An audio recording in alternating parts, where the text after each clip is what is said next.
December 6, 1972. Eugene Cernan, veteran astronaut and commander of Apollo 17. He would be the last Apollo astronaut to stand on the surface of the moon. Dr. Harrison Schmitt, better known as Jack. He would be the first geologist to set foot on an alien world.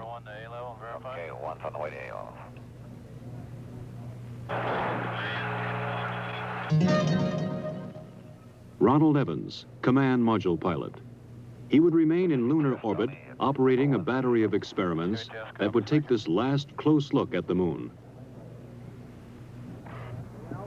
In the year 1675, Sir Isaac Newton was asked by his fellow scientist, Robert Hooke, how he had accomplished so much.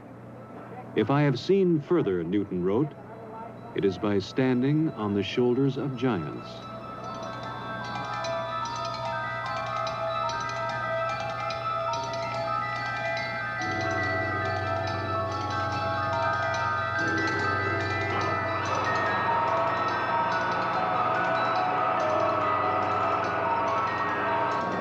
First-stage propellant tanks have been pressurized.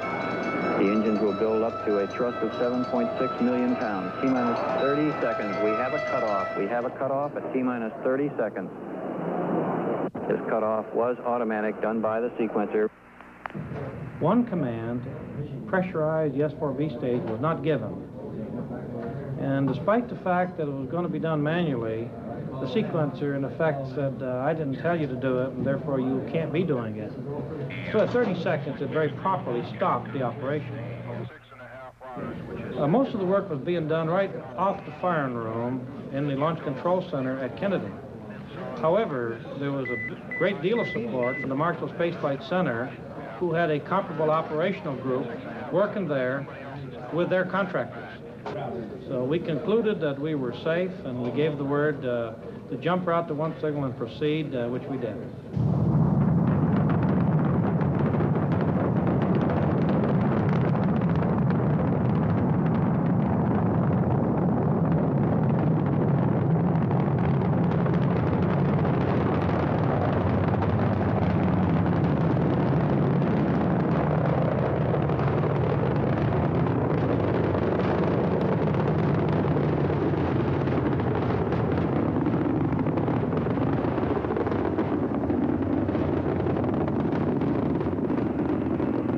Houston, you are go for orbit. Go for orbit. Those are kind words, Robert. We're go for orbit here.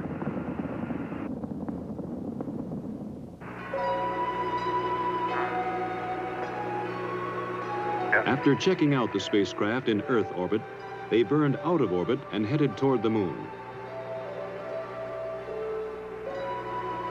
Houston, we're right in the middle of a snowstorm. Ron Evans, at the controls of the Command Module America, moved in to dock with the lunar module Challenger. They pulled Challenger free of the booster's third stage, then continued the 3-day coast to the moon. GNS, ATM, ENCO. Even as Cernan, Evans, and Schmitt headed toward the moon, directly below the Apollo 17 control room, Flight Director Don Putty ran his crew through a launch simulation for the first Skylab. As you're probably well aware, we are still working on other programs, Skylab being the prime effort starting in the spring of next year. We're also working on the cooperative mission with the Russians, which will take place in 1975. And of course, we've got quite a few of the flight control team as well as other center elements involved in the work on the shuttle. So it's the start of a new era, I hope. Skylab, of course, will fly in the spring of next year with 3 men going up and spending 28 days, and then 2 months later after they land, we'll put 3 men up for 56 days. They'll come down, and 30 days later, another 3 will go for 56 days. So a year of 73, calendar year, will certainly be a busy one from the standpoint of manned spaceflight. December 10th, 1972. America and Challenger went into orbit around the moon. Houston, this is America. You can breathe easier. America has arrived on station for the challenge ahead. The next day, December 11th, Cernan and Schmidt entered the lunar module and undocked.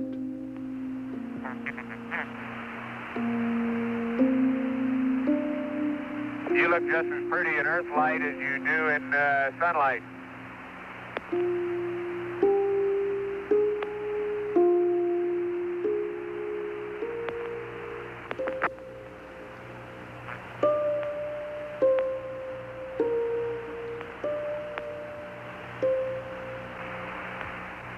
Roger, America. Have a good burn.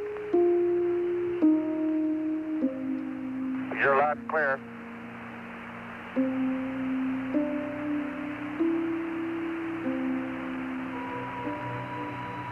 With the command module in the distance, they passed over their landing place, a valley in an area of the moon called Taurus Littrow. Here they hoped to find the youngest material yet sampled and direct evidence of lunar volcanoes.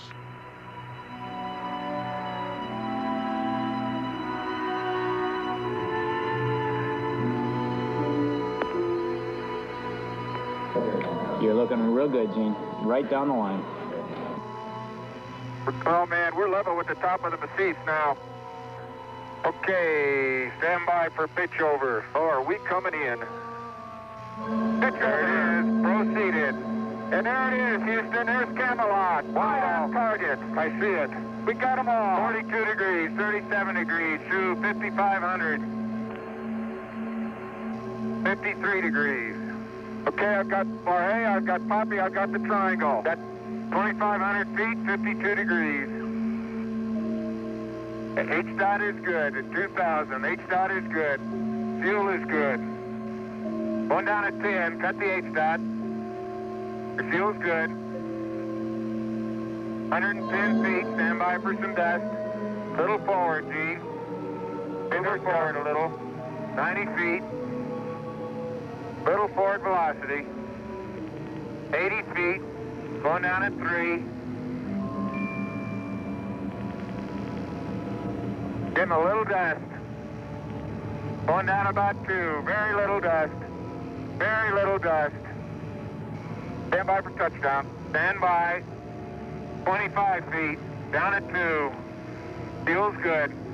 20 feet. Going down at 2. 10 feet. 10 feet. Contact. Stop, push. Engine stop. Okay, Houston, the Challenger has landed. Roger, Challenger, that's super. Houston, you can tell America that Challenger is at Taurus Littrow. December 11th. Cernan, then Schmidt, left the lunar module to begin their first EVA. As I step off at the surface at Taurus Littrow, we'd like to dedicate the first steps of Apollo 17 to all those who made it possible. Their first job was to unload equipment, including their rover, the electric car in which they would drive to the exploration sites. That's beautiful. This has got to be one of the most proud moments of my life, I guarantee you. We thank you very much. As Cernan drove the equipment-laden rover, Schmidt carried the scientific experiments package called ALSEP. Hey, do you need me, Gene? Nope. I'm going to go deploy an ALSEP. Have at it. In Houston, scientists in the science support room watched, correlating and directing their movements. Okay, Bob, I've got my tools of the trade right here. As Schmidt set up the various experiments, Cernan drilled a series of holes, both to collect core samples and to implant experimental probes. Yeah. We're out in the ejecta blanket of Camelot for sure now. Yeah. Man, it didn't feel like this stuff was that hard. No, I'll get it. I knew there was something I needed to get the jack in over here, other side. Let me put some weight here. Not going anywhere. Oh, he's going slowly, Bill. Very slowly. I'm gonna get this thing out now that I got it. Boys, You know, that's what you call getting down into your work.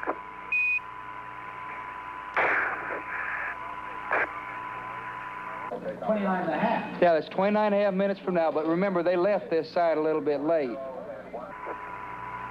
There it is. Okay. Jim, you better make it clear to Parker that we got to pull out. On the moon and on the Earth, they were fighting time now. There are just so many hours of oxygen and water in the backpacks. So many hours of life in the vacuum of the moon. We're up in this area. There you go. Watch that cable. Cable. Oh! Cable. Watch the cable. Cable number 1. You know, they're all fixed, Lee. They'll break the whole world before they'll break the cable this time. With the ALSEP functioning, they left the site for a shortened sampling traverse. Well, many parts of the ALSEP are functioning very well. The heat flow experiment is working excellently. It's transmitting back temperature data. The cooling down is still cooling down from the drilling process, and in a few hours they should be starting to get true heat flow information. Let's see if I can't crack the corner and get that contact. See if I can't get her. Look at the boulders out there. Jesus. It was time to head back to the Challenger, activate experiments, and get back inside. Man. I was strolling on the moon one day in the merry, merry month of December. No, May's the month. May, that's right. May is the year of the month. As the astronauts rested, engineers in 2 nations were working out technical problems of the Apollo-Soyuz test program, the first joint Russian and American space mission. Well, the prime purpose of the Apollo-Soyuz joint mission is to prove out a compatible docking system and demonstrate that we have compatible operational procedures that will let 2 different countries dock in space. I think more than that, it has certainly a symbolic meaning of these 2 large powers learning to work together in space, which I believe are the new seas of mankind, the new frontiers, and work out solutions to problems wherein, although we're very competitive, we can still be cooperative and assist each other. And I think that this Apollo-Soyuz program stands for just that. Oh, what a nice day. Oh, funny, there's not a cloud in the sky, except in the earth. Think that'll stop the dust that way? They would have one task before they got to work exploring. The previous day, they had broken a rear fender of the rover. The dust thrown up was causing trouble. Apollo 16 commander John Young had worked that night in a pressure suit on a way to fix the fender. Oh, okay. On the moon, the astronauts put it together.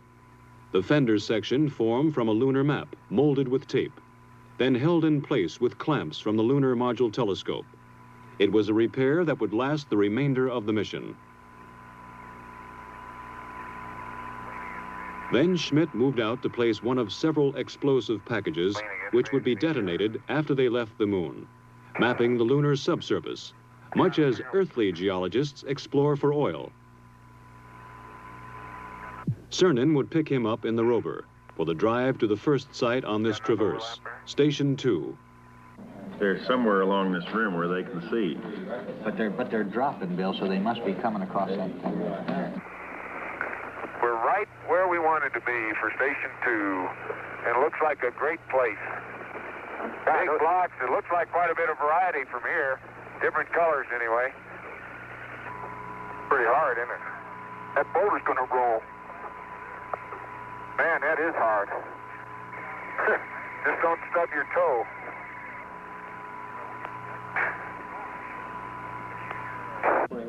The foreground features are somewhat different, simply because they were farther up onto the hill, I think. But otherwise, that's remarkable.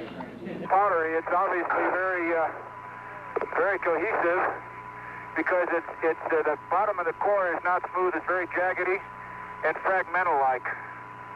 Gene's finished with the core tube, then we should be able to go. If we get that all of that.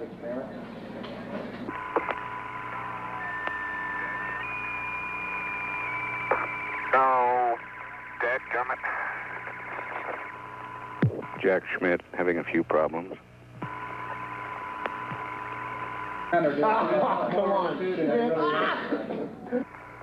They would sample several locations on this EVA, but none would cause more excitement than the find at the crater called Shorty. Oh, hey! There is orange soil. Well, don't move it till I see it. It's all over. Orange! Don't move it till I see it. I've stirred it up with my feet. Hey, it is! I can see it from here. It's orange. That's the Eastman Sea. That's the volcanic mix. Somebody unplugged silver. Fantastic, sports fans. It's trench time. Jack, that is really orange. I think it is the most exciting we've come across since the beginning of the Apollo program. I believe that it's going to be the most rewarding of all the finds on Apollo. Light gray material on either side. Oh, man, that's incredible. Hey, Gene, we're going to have to... That's incredible. You need to get a down sun color. There isn't enough time, Tony, to do it no matter which way you want to do it. We need more time. We may have to slip. We have to slip 5 in a little bit, Bill. He's getting about 3 centimeters of wax. They got to leave at a certain time regardless of what we got. Willing to give up all the light mantle stuff.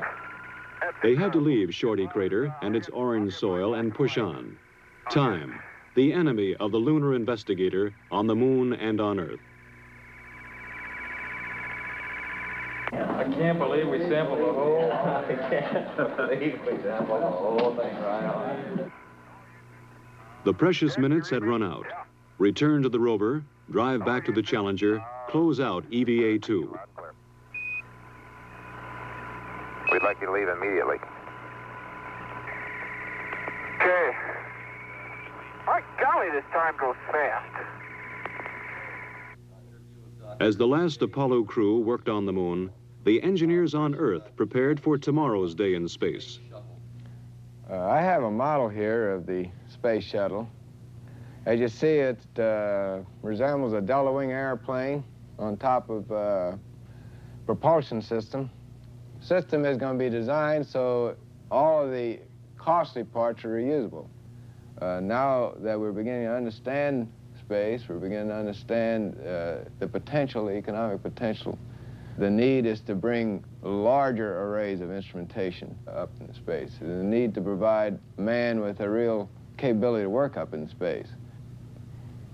Okay, Bob, I'm on the pad, and it's about 4:30 a Wednesday afternoon as I step out onto the plains of Torres Littoral. Beautiful valley. December 13th. Yesterday, they had explored the south end of the valley. Today, they would go north. Yeah, well, let's ask for an extension. Hey, Jip, this is the last time for you to really go to bat for us, Jip. We know you'll do it for us. Send an extension for that L7. Yeah. Holy smoly!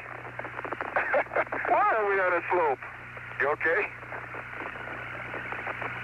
Man, that's rough country in there, isn't it? Well, you're looking across Henry. And let me see what it is. Apollo science will continue, and I'm sure much of the mysteries will continue to come out for many years to come. But of this I'm sure. Man has learned that space is his to explore, and man will return to space to explore, to the moon and beyond.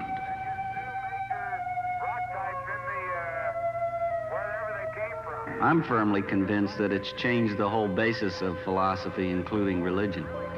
I don't think that we've begun to see what the era of spaceflight really is. We've got a long way to go, and I hope I'm living when we leave this solar system on a venture to find another planet Earth.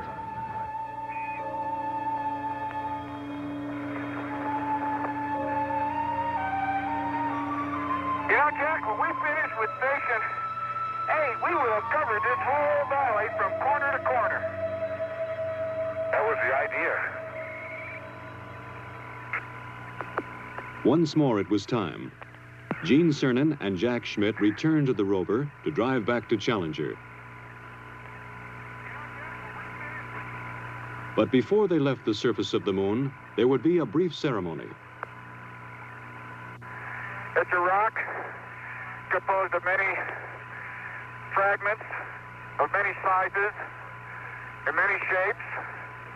When we return this rock, or some of the others like it, to Houston, we'd like to share a piece of this rock with so many of the countries throughout the world.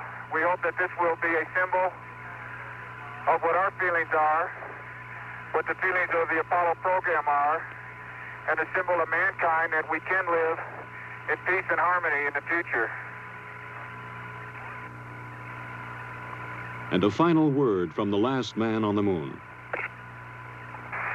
I'd like to just let what I believe history will record, that America's challenge of today has forged man's destiny of tomorrow.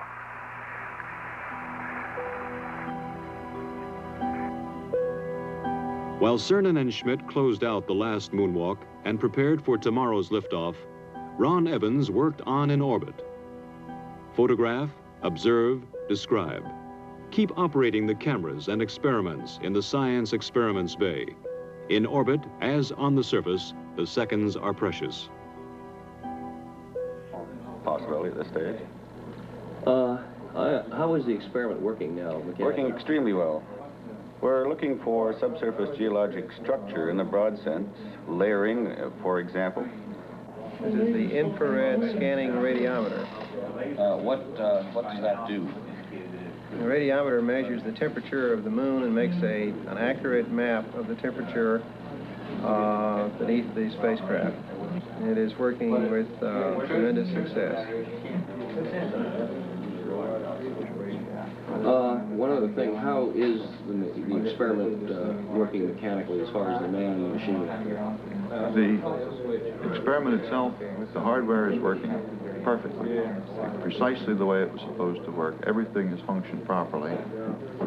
An important part of the experiment is it requires the man to operate it. 99, proceeded, 3, 2, 1, ignition. Right away, Houston. Vector good. Ag thought. Pitch over. Roger, you have good thrust.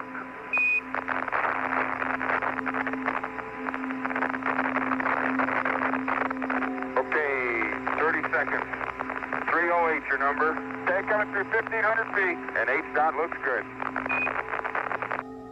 On the descent stage of Challenger, forever on the moon, they left a plaque reading, "Here man completed his first explorations of the moon, December 1972 AD.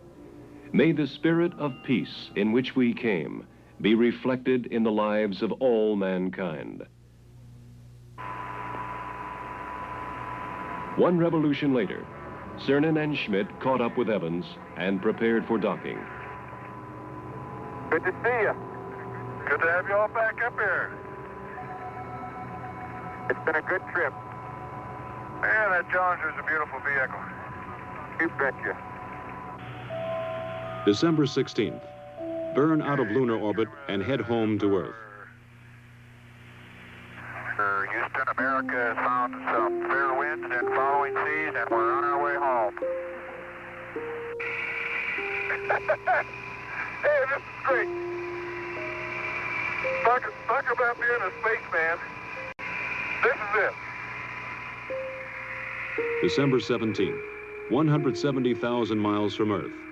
Ron Evans left the command module. Hello, Mom. We see you, Ron. Looking great. Okay. Hey, John. How you doing? Hi, Jamie.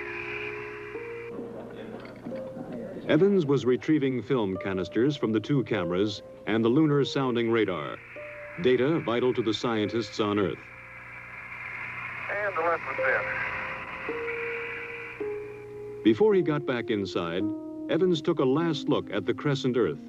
In 2 more days, they would be home. December 19th. They rode inside a 5,000-degree fireball through the atmosphere of Earth. Stowed in the spacecraft, almost 250 pounds of the moon.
This closes a golden chapter in the age of space exploration.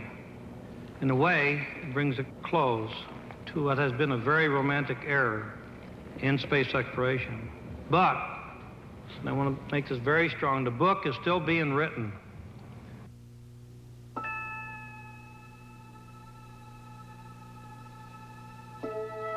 The moon, a lonely world in the absence of man. But here we have left our mark, a signature attesting a legacy to future generations. We stood on the shoulders of giants and touched the moon.